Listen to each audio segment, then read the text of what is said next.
Thank you for joining us. Good Sunday. If you are just tuning in to 97.7 FM, of course, this is the Good Things Jackson Show. I'm your host, Brad Kamikaze Franklin, and of course, this is the show where we talk about all things positive. If you are tuned in to hear something negative about the city of Jackson, this is not the show for you. We're talking about all of the people, all of the places, all of the venues, the organizations, events, all of the things that we can deem as positive about the city of Jackson. We're going to be talking about them here on this show, as we always do, of course, because we are not who they say that we are. So we want you to tune in. If there's something that you don't know about, something good that's going on in the city of Jackson, we're definitely the place that you need to be. And we've got a very action-packed show for you today. We've got some great guests on today. They're going to have some great information about some great events that are happening, some great organizations. And then coming up a little bit later, we have a set of brothers who are doing an amazing job, a set of young brothers who are now young authors who you may have seen at Juneteenth on Farish. You may have seen them set up at vending at many other places selling their books, and we're going to talk to the Boss Brothers a little bit later. But first up, all right, we're going to be talking to Miss Shakira Wyms, who is representing Higher Purpose Co. right here in the state of Mississippi.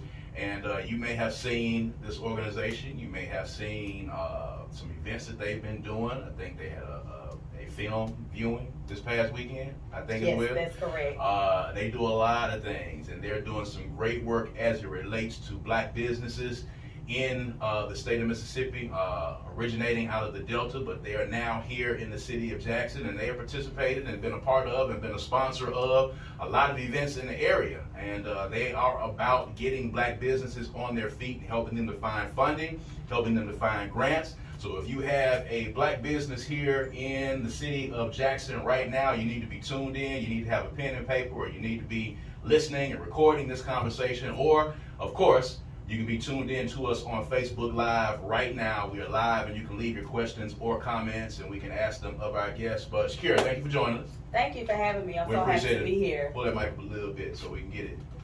Yeah, they need to be able to hear you. All right, there you go. All right, so for people who are not familiar with Higher Purpose, tell us about the organization, tell us about how it came about, and tell us what you do with Higher Purpose. Okay, I am Shakira Wyms. I am the business membership coordinator for Higher Purpose. Tim came up with this vision, our CEO and founder, Tim Lampkin, back in 2016, to where he was working for a banking institution, and he see where our white counterparts, they have access to funding and resources. And he noticed that our people don't have that kind of access. So Absolutely. He decided, based out of Clarksdale, Mississippi, to go ahead and start this organization so that our people can have the funding, the resources, the consultations, whatever it is that they need to get their business off the ground. We strive with working with farmers, artists, all entrepreneurs in the state of Mississippi. Yes, we are based out of Clarksdale. We were founded and established in 2016.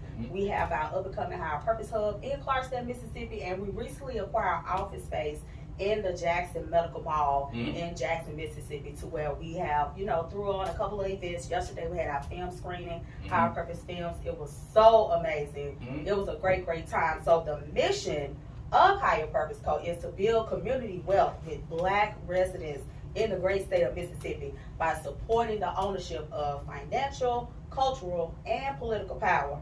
Our theory of change is anchored by our integrated model: asset building, narrative change, and advocacy, which is definitely important in this day of age. In addition, solutions-based organizing and community wealth building amplify our theory of change to unapologetically tackle generational poverty, structural inequality, and institutionalized racism in this state of Mississippi. That's right. That's very important. So for those that were listening, and that might have been a little bit much for them to digest at one time, so tell them about what you do with Higher Purpose Co. and how that fits into the general mission.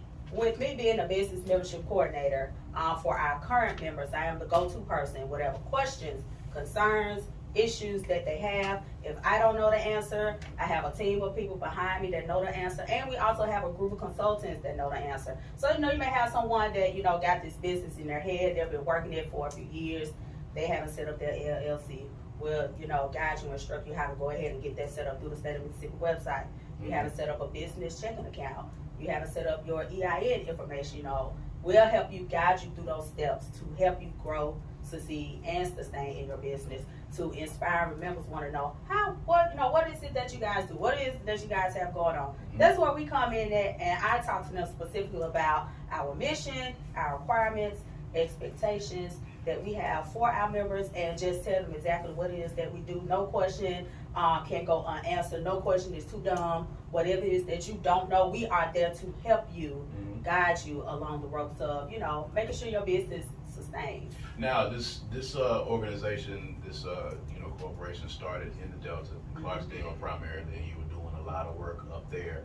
What prompted this move into Jackson, and are y'all branching out into other areas of the state as well? Well, actually, I would say we're all over the state. The Delta was our primary focus, and we see that, we have to take this move to the capital city because it's a lot of movement going on in Jackson. Jackson is growing. Jackson is progressing.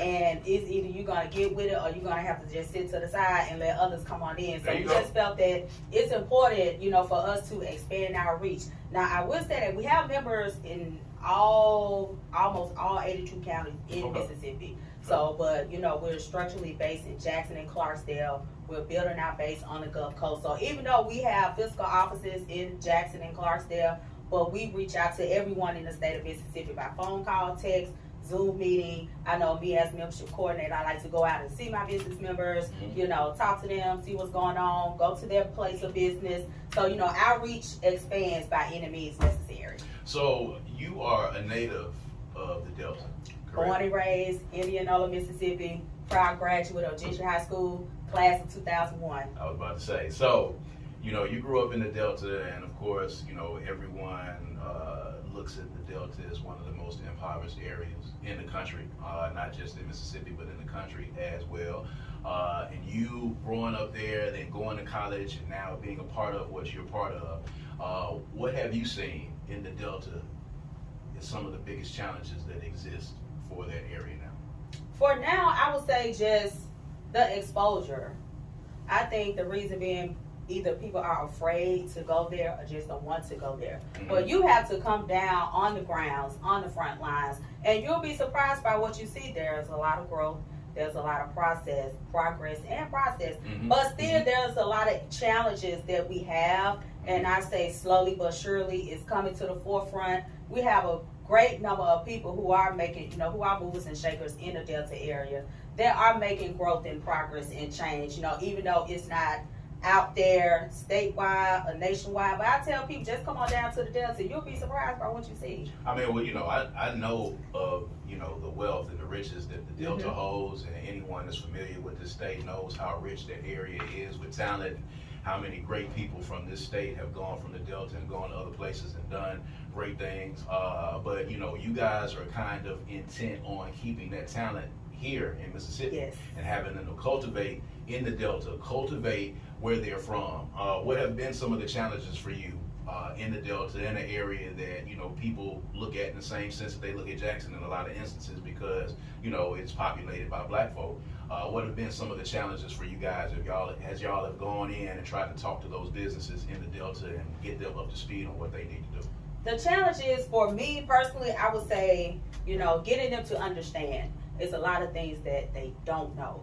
So we have to break it down in layman terms so they can fully understand exactly what it is that we're doing, what we have going on, so that they can grow. So I think that's the challenge, is like the lack of information, getting that information to the people. Because the other thing that I've learned recently in a meeting with Department of Labor, Mississippi Department of OSHA, Occupational Safety and Healthy Standards, and it's an issue with broadband. Like, the internet access isn't as strong as it should be in like other parts of Mississippi, say Jackson, Starkville, Tupelo. Because I know sometimes personally in my house, even though I live like not really on the outskirts of Indianola, but like within the city limits, sometimes my internet goes out. So I would say it's the struggle with the broadband access to get that information to the people. So you have to go to like newspapers, radio stations, word of mouth. So Wi-Fi is a problem. A lot of people in Jackson have been talking about that in the past couple of days. You take it for granted.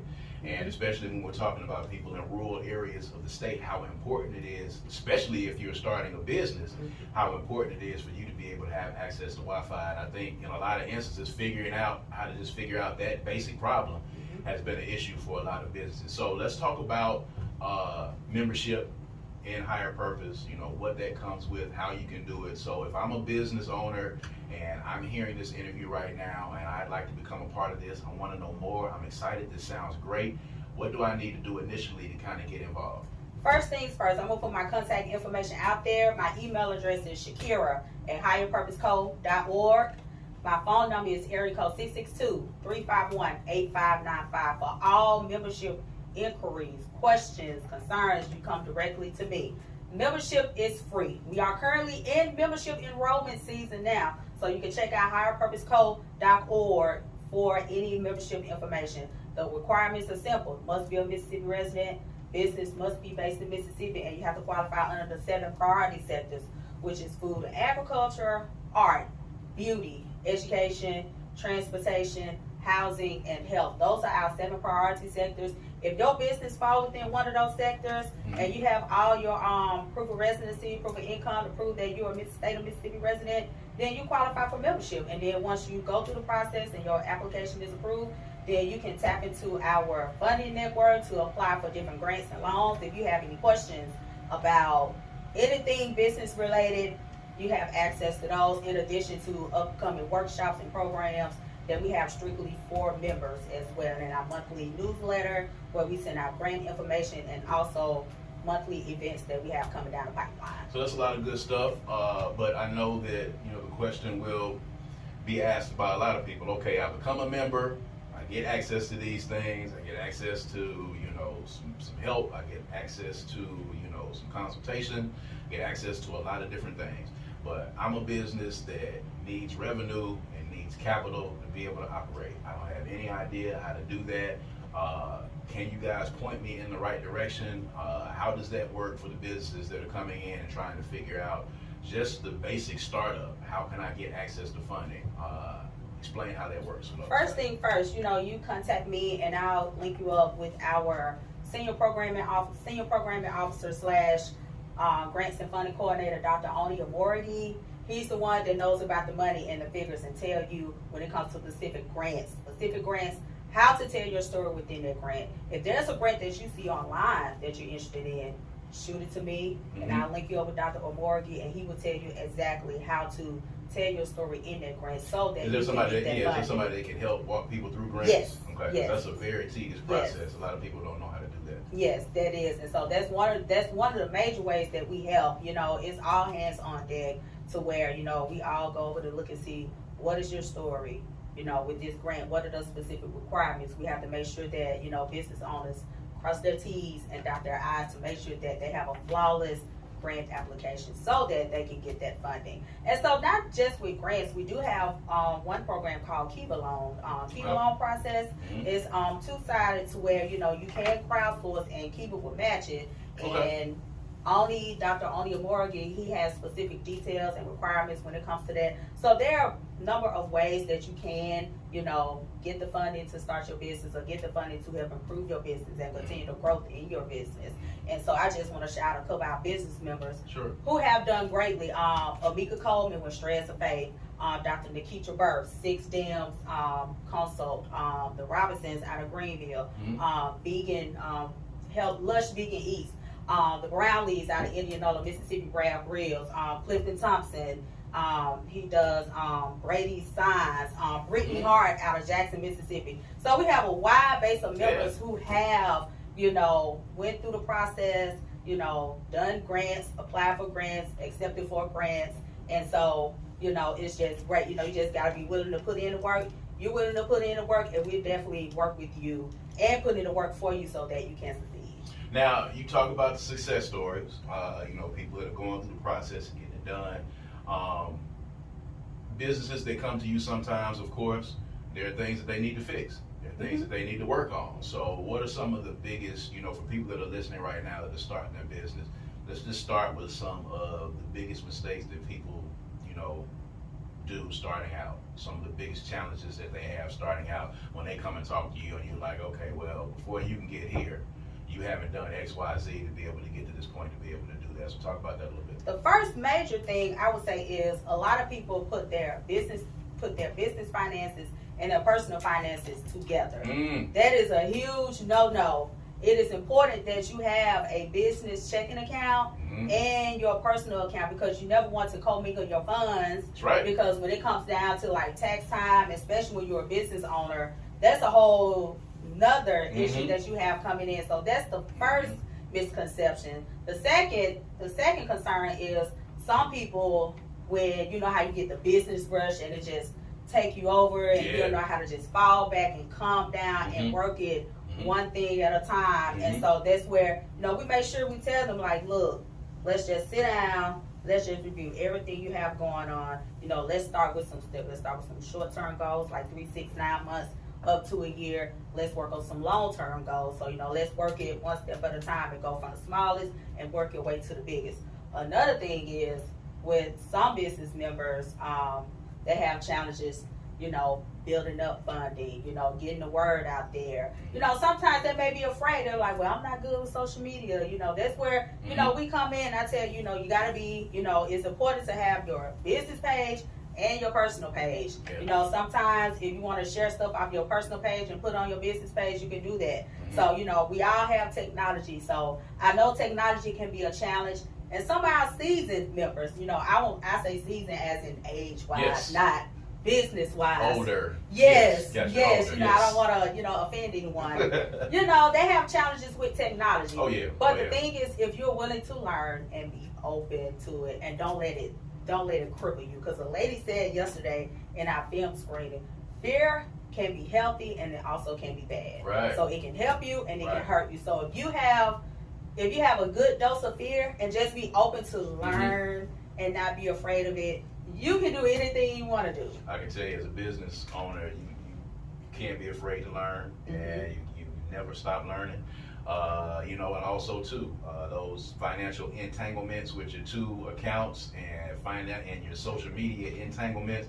We don't know, you know, what's happening with you in your business, because you got your personal stuff on your business page and vice versa. We don't know what version of you is making the post. You know, we have no idea. So, you know, these are things that you need to learn about, and you need to go to someone who can help you to actually get this done properly. Because I know in this day and age, we're on social media. I know you guys get on TikTok, and first thing you see people say is you know, all you got to do is you got to go get you an LLC. And then when you get your LLC, you're going to wait 30 days, and you're going to flip it, and you're going to do this. Then you're going to take it, and you're going to go over here, and you're going to go for this loan, and they're going to give you $500,000, and you're going to take that, you're going to buy 2 houses, you're going to flip that and bring it back. And you hear that every day, and that's not how it works, people. So you need to go and make sure that you are talking to someone who knows how to actually do this correctly, so that you can do your business the correct way. Because, you know, we don't want to see you on the news getting locked up, you know, for fraud or any of that other stuff. It's not a game out here. So, you know, don't, you know, take advice from people who know exactly what it is that they're doing. Now, you guys had a film screening on yesterday, so y'all are branching out and y'all are doing a lot of different things. So I saw that, you know, there was a higher purpose films on there as well. So, you know, we're getting ready to talk to Maximus Wright, who is the founder of the Jackson Film Festival. So, you know, what prompted you guys to start this area of higher purpose? This is a vision of Ivory Cancer, who is our director of branding, storytelling, and advocacy. So this is something that she's been preparing for since 2021. And so it finally came into fruition where she found 3 up-and-coming filmmakers to get them to tell their story.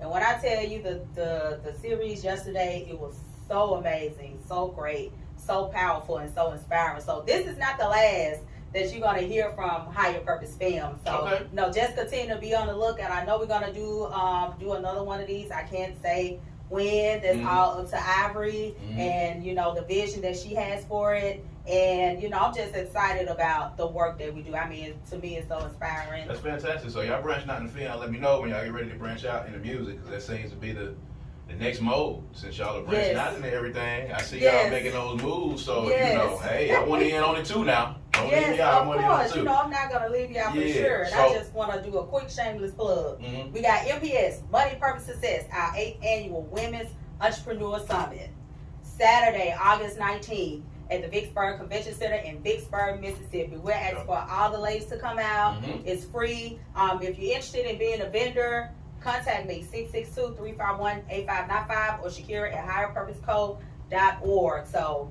get the information one more time. And this is for not just for the conference, but also for businesses that want to get in touch with you. Business membership, any kind of inquiries, check out higherpurposecode.org. That's our website.